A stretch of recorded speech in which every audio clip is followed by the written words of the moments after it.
Boa noite a todos. O meu nome é Elizabeth, sou casada, tenho 53 anos e vivo no Algarve, em Lagos. A minha profissão foi sempre cozinheira e após o Covid, eu comecei a sentir-me muito cansada. Eu trabalhava num lar de idosos, e antes do cansaço começou-me a aparecer umas peladas muito grandes no meu couro cabeludo. Eu procurei o dermatologista, onde me disse que seria uma alopecia areata, mas eu fiquei sem saber se era de origem nervosa, se podia ser da menopausa, porque eu vinha de uma menopausa por cirurgia em 2019 e podia ser algum reflexo de menopausa, porque a minha vida corria bem, eu não tinha nada que pudesse andar ansiosa, e achava que. Mas pronto, fiquei ali por umas loções, o não pintar cabelo e, e esperar que o pólipo voltasse a nascer. Acontece que ao fim de 6 meses voltou a repor e depois voltava a romper num outro sítio. E isto deixava-me muito preocupada. Entretanto, 2020, o Covid, muita pressão dentro do lar, como podem imaginar, trabalharmos em equipa de espelho, até se criava ali aquela ansiedade, porque todos fugíamos do desconhecido, daquilo que não sabíamos, e dentro do lar, com os idosos, alguns infectados, outros mesmo a partirem, que morreram muitos, e a fugirmos todos uns dos outros, andava tudo muito ansioso e um stress muito grande. Eu nunca deixei de trabalhar, pronto, saí todos os dias para o fazer.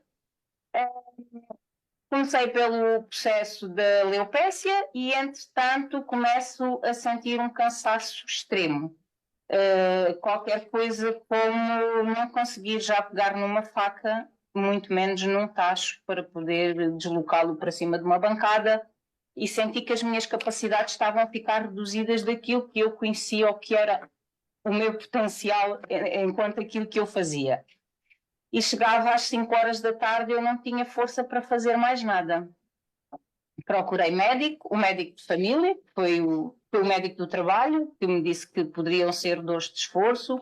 Eu tinha ganho algum peso com a menopausa, alguns quilos. Teria que fazer uma dieta, que teria que fazer caminhadas, e talvez assim eu conseguisse resolver o problema das dores.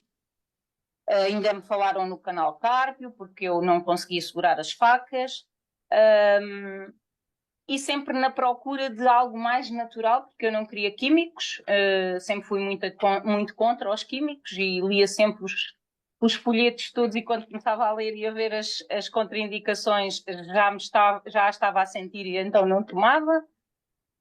Acontece que procurei ajuda noutra, fiz acupuntura, procurei medicina alternativa, fiz muita suplementação, fiz outro tipo de terapias, magnetismo, tomei florais de bar, eu fazia tudo para minimizar aquelas dores.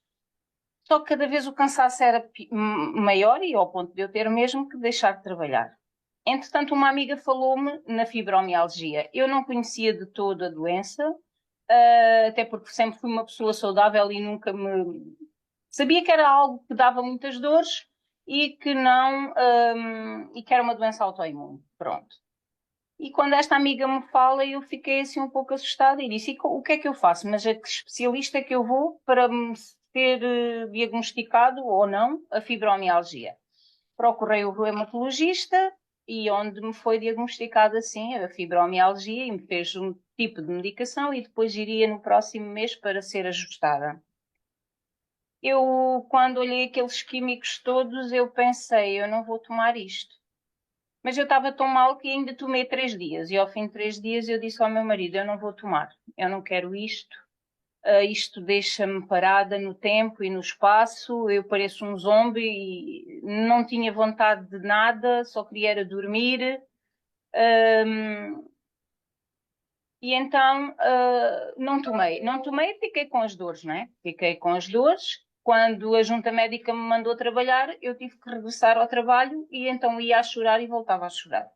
Até que o meu marido me disse, vens-te embora, vais-te despedir e vens para casa, porque assim não.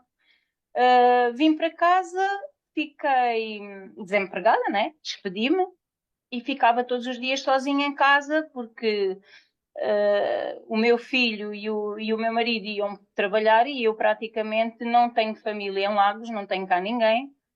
Amigos, eu também nunca fui de fazer muitos amigos e então ficava sozinha o dia todo. E fui caindo numa depressão que a própria fibromialgia, daquilo que me têm dito, levava, né? Eu chorava de dia e de noite, não dormia,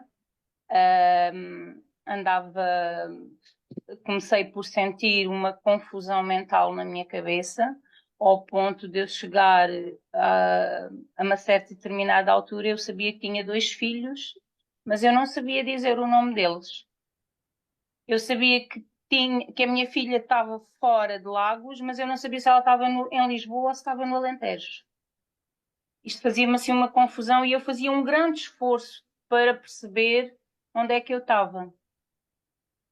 Uh, mas quando eu às vezes parava e pensava, eu preciso de arranjar alguma coisa, eu tinha ali a plena consciência que eu tinha que arranjar algo. Eu sou uma pessoa de fé e sempre pedia que Deus me colocasse algo na minha vida que me tirasse daquele pesadelo, porque eu não queria fazer uma loucura, porque eu pensei muitas vezes. Porque eu não conseguia, tudo o que eu fazia, não contava ao meu marido, mas tudo o que eu fazia era em esforço. Eu tinha que fazer o jantar para eles, eu fazia, mas debaixo de muitas lágrimas e de muito choro. Se eu tinha que limpar a casa era com muito custo, eu nem sequer mexia no aspirador porque eu não podia com ele. Pegar numa vassoura era. Porque as dores da fibromialgia são dores que aparecem de repente e depois queimam. E depois também era já o mental, não é? O facto de eu me ver em casa uma pessoa sempre muito ativa e de ver que não conseguia contribuir para as despesas de casa, a menopausa também me estava a deixar limitada perante ao meu marido. E houve um dia que ele chegou, primeiro eu disse-lhe, tu tens que me ajudar porque eu preciso de ajuda. Arranja alguma coisa para mim porque eu não estou bem. E ele, pois coitado, ele já tinha feito tudo, ele fazia tudo, eu ia aos todos os médicos e mais alguns, ele já não sabia o que é que me havia de fazer. Chorava comigo, uh, e não te preocupes que alguma coisa havemos de fazer. Nós chegámos a uma altura da nossa vida que as coisas foram muito complicadas para o Patrício gerir as contas de casa.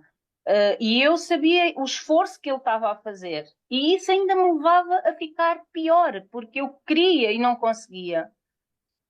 Entretanto, em maio de 2023, a minha mãe faleceu, depois de um processo de uma doença de cancro. Começou em janeiro e acabou em maio.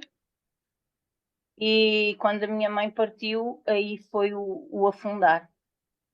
Eu logo após, porque eu tinha ali alguns momentos de crises em que eu estava pior e depois melhorava das dores.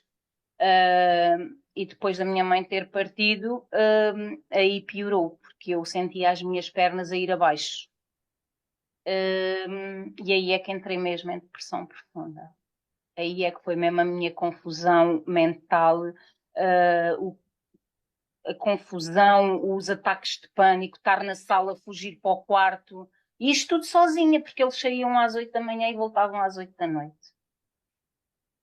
E houve um dia que eu estava assim um pouco melhor e pesquisei algo que já me tinham, em certa e determinada altura, aparecido na tela do telemóvel, e apareceu o X39.